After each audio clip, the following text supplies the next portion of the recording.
Labrīt vēlreiz, un īstenībā man liekas, ka tik forši, ka mums sanāca runāt kopā ar Paulu, jo jūs vēlāk redzēsiet, kāpēc to saku. Ja Pauls ir tas, kurš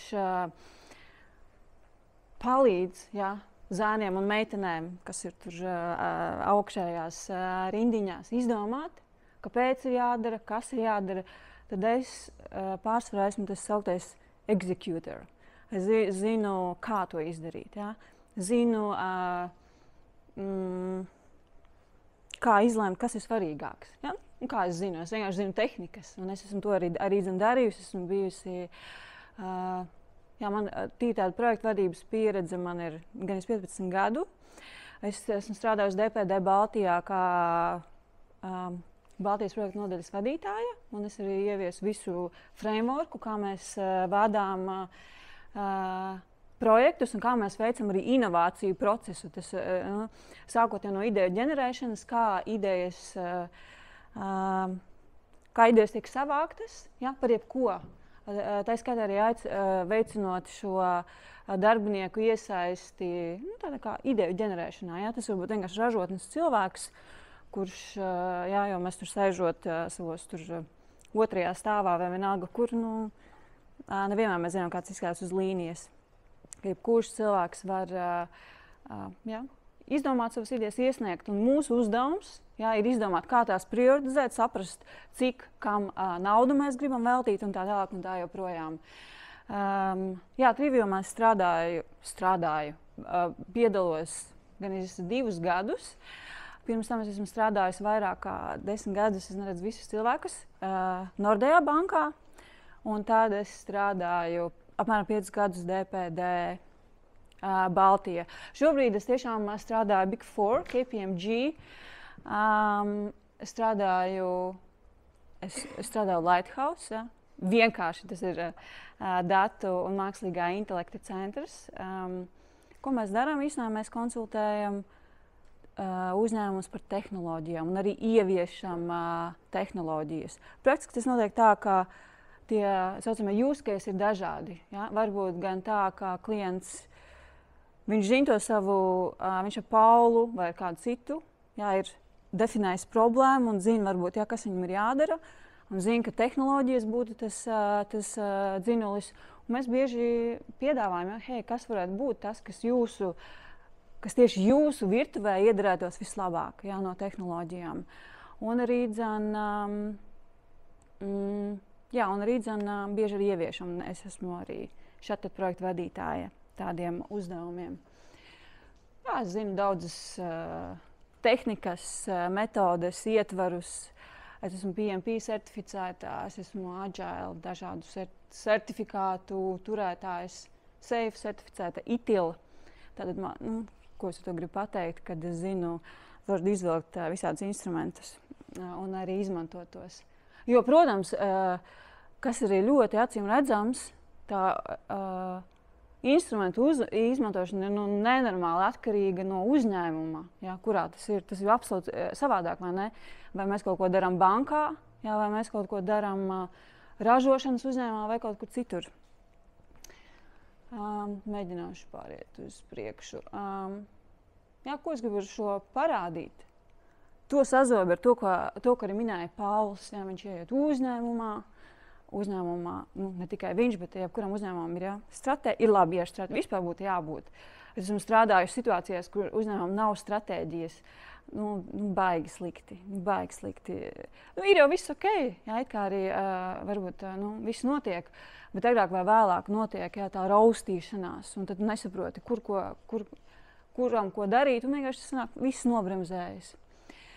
Stratēģija ir mērķi, ja mēs uzstādām mērķus, KPI-jus, nezinām vienalga pēc kādām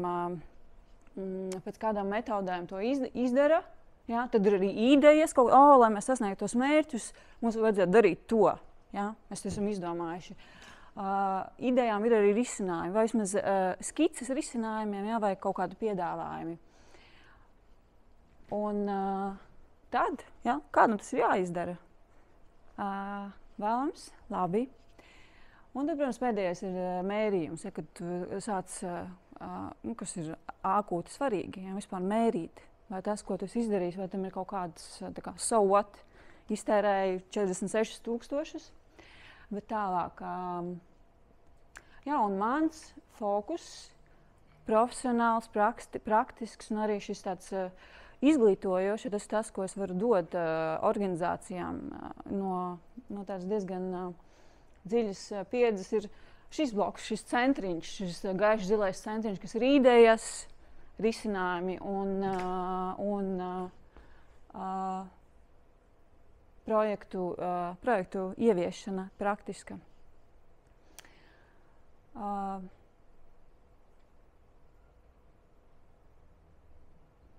Jā, par idejām. Varbūt kāds ir gatavs padalīties ar to, kā notiek ideju ievākšana jūsu uzņēmumos, piemēram, vai tāda ir kaut kādiem, lielākiem uzlabojumiem. Mēs ir kādi procesi, jā. Es varu padalīties. Jā. Mēs vispār esam ieviesuši biznes metodoloģiju. Jā, jā. Point of improvement. Jā. Kas ir tāda kā iekšējā komiteja, kur ir dažādas kompetences cilvēki, kuri pēc tam ļoti labi. izvērtē šos uzlabojumu punktus, mēģina viņus salāgot ar stratēģiju, saprast, vai viņi šobrīd ir prioritāti. Pēc kādiem kritērijiem jūs vērtējat idejas? Mēs cenšamies un mācāmies rēķināt. Business case uzmest. Jā. Es tiešām teiktu, mēs esam tādā mācīšanās procesā. Kas tieši ir grūti? Grūti pārvērst naudā reizēm. Aha. Reizēm grūti sarēķināt, kad pa ceļam mēs iespējams iztērējam vairāk, kā mēs pēc tam nopelnām. Jā, tā ir. Bet jā, tas tāds mācību process. Bet ir forši. Protams, tam ir 3 gadu procesā. Jā, protams. Mēs joprojām mācāmies, bet jebkurā gadījumā ir forši, kad ir uzreiz, ja mēs izvērtējam un es pieņemu to, ka tā ir prioritāte, ir atbildīgais. Protams, viņš lasa attiecīgi Yes. Jā. Risinājumu izstrādē. Viņi uzreiz pavērš šo projektu, ir konkrēts laiks, uzstādīts, protams, mērķis, rezultāts. Tikpat labi arī nodefinēta, kas ir tas, ko mēs tajā procesā nedaram. Ir kontrolpunkti. Lieliski. Jā. Vai nu palaidžam, vai nu nepalaidžam, reizēm arī nepalaidžam, jo saprotam, ka tas nav. Tas proof of concept faktiski viņš nav īstenojies. Jā, ļoti labi. Ļoti superīgs, tiešām lieliski šī taka, jā, kā nonāk līdz no idejām līdz jau īstenošanai. Vai jūs zināt? Labprāt. Jā. Jā.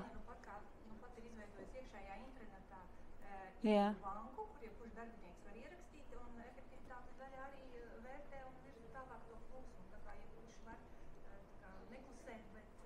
Jā, vai jums ir kaut kāds incentīvs šiem darbiniekiem, ja kaut kāds bonus par to, ka viņi iesniedz ideju?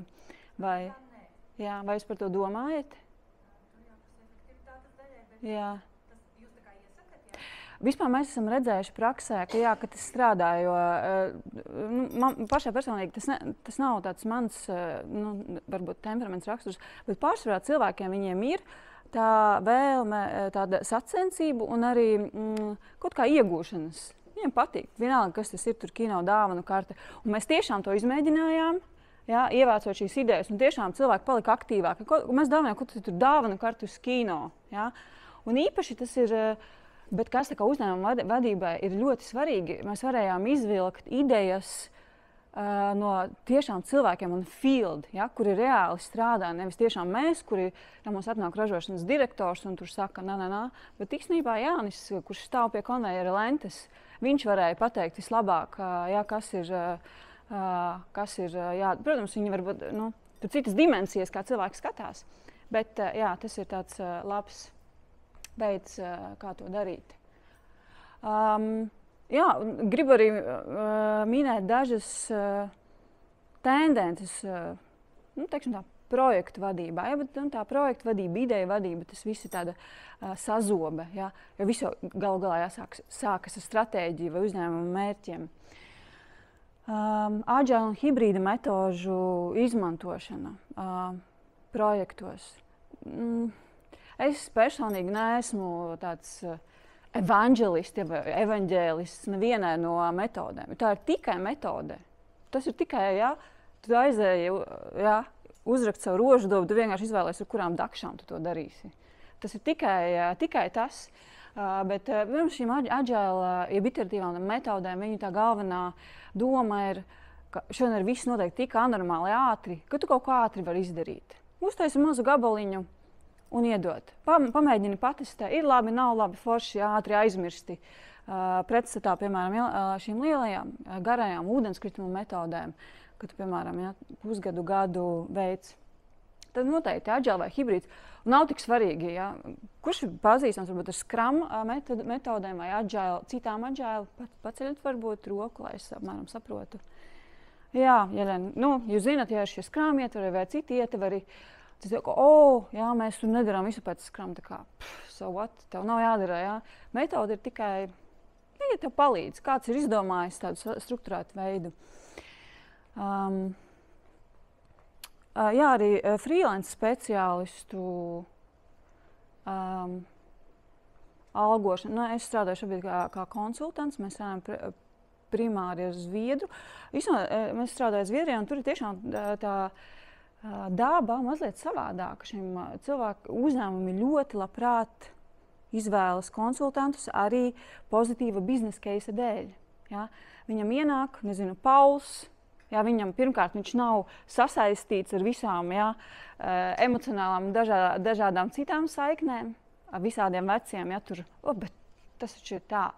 Un viņš šo lietu var izdarīt ātri, forši, auglīgi. Un arī, tas ir arī emocionāli savādāk, ka cilvēks no malas ienāk. Un, protams, šie cilvēki zina vienkārši daudz tehniku, tehnoloģiju. Mēs strādājam ar uzņēmumu Electrolux, Scania, milzīgajiem Zviedru, daudziem citiem, un ļoti labprāt mēs visu laiku to darām.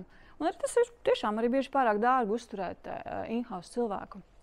Vai tas būtu cilvēks, kas, piemēram, veids dizaina, kaut kādas domāšanas sesijas, produktu attīstību vai tā tālāk.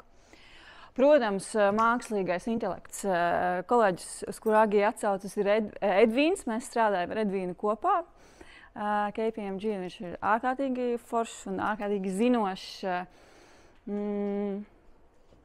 Un arī projektu vadībā, protams, mēs izmantojam un ir arī jāizmanto mākslīgais intelekts. Es, kā pieredzējis projektu vadītāja, piemēram, es mierīgi ChatGPT varu pateikt, uzģenerē man projekta plānu. Tā kā nav šeima, absolūti. Jo viņš izdarīs tieši to pašu, ko es 2 stundas noteikti darītu. Vai pārkopējot kaut kādu iepriekšējo piemēru, vai tāpat uzģenerē man risku reģistru. Man ir tāds un tāds projekts, uzģenerē man riskus. Jūs zināt, viņš var izģenerēt arī tabulu. Ieliec man tādus un tādus kritērijus. Viņš man izģenerē, es, protams, pēc tam pārskatu, un mēs ejam ar komandu un veicam tālāk, piemēram, risku matricu. Dažādi, protams, tas ir tikai tas ģeneratīvais mākslīgais intelekts. Mēs arī mūsu klientiem šobrīd ieviešam ļoti interesantus arī tieši ģeneratīvā mākslīgā intelekta. Starp citu, tieši HR jomā mēs esam ieviesuši vairākus risinājumus, tā ka jūs noteikti varat padomāt. Es par to arī īstenībā runāšu HR weekā pēc 2 nedēļām. Mēs taisam tādus asistentus, kuri sajūka man viss teksts.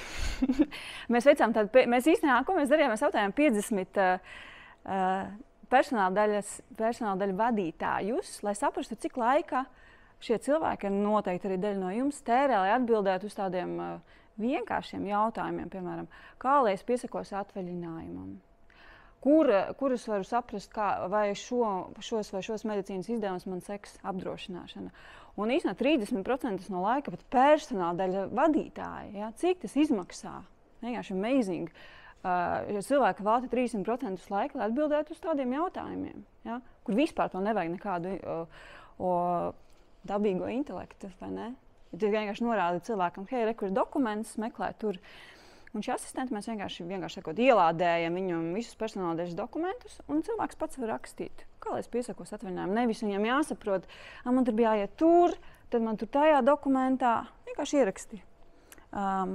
Protams, tas mākslīgais intelekts ir un būs, un viņš ir tā kā nezinu, tā kā mēs dzīvokļus mājas tīram ar robotiem, traukus mazgājam ar mašīnām, nekas cits tas nav.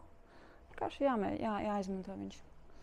Protams, par līderības, šīs prasmes paliek ar vien stiprākas. Ja daudzas tādas hard lietas šis var izdarīt, turpat nevajag vairs tik daudz. Man varbūt tiešām tādu unikālo zināšanu, ko es esmu ieguvusi vai iemācījusies caur izglītību. Viņš īstenībā visu var atrisināt, ļoti daudz ko. Bet šīs lietas gan viņš nevar atrisināt. Un projektu vadībā īpaši lielu projektu, jo liela projekta ir par stratēģijas īstenošanu. Tas ir neatsverami. Un datos balstītu lēmumu pieņemšana. Ko tas nozīmē? Biznesa keisu rēķināšana. Biznesa keisa ir šī finansiālā labumā aprēķins. Vismaz uzmest. Jo tas ir ļoti liels kritērijs, lai saprastu, kādu no lēmumu pieņemt. Ja jūs paši esat varbūt šajās komitejās, vienalga grupās, kam jāpieņem lēmumi, tā kaut kā jāsaprot. Kā to izdarīt? Un šeit tas arī, ko es, piemēram, arī kursā, ja mēs runājam par ideju izvērtēšanu, es piedāvāju šādu vai līdzīgas matricas par to, kā nonākt, kā saprast, kuras idejas īstenot, kuras neīstenot. Varbūt kādam uzņēmumam jūs darat kaut ko līdzīgu jau tagad. Nevis jau tagad, bet varbūt jau ilgi. Ja nedarat, noteikti. Tas vispār ir tāda kā decision making matrica. Tas nav tikai, to var piemērot ne tikai idejām, bet jebkur. Īpaši tas, ko es esmu redzējis praksē, kad ir šie konflikti starp struktūra vienībām. Katram ir savi projekti vissvarīgākie. Klientu apkalpošana teiks, mani projekti ir svarīgākie, man jāievieš Salesforce. Ražošana teiks, man vajag jaunu ražošanas līniju. Nezinu, vai tur uzlabojumus. HR teiks, mums vajag jaunu, softiņu mācību vadībai. Tur sēžu CEO, tā kā, kā? Un tur tādi, pirmais šādām matricām ir jānāk visiem stakeholderiem kopā.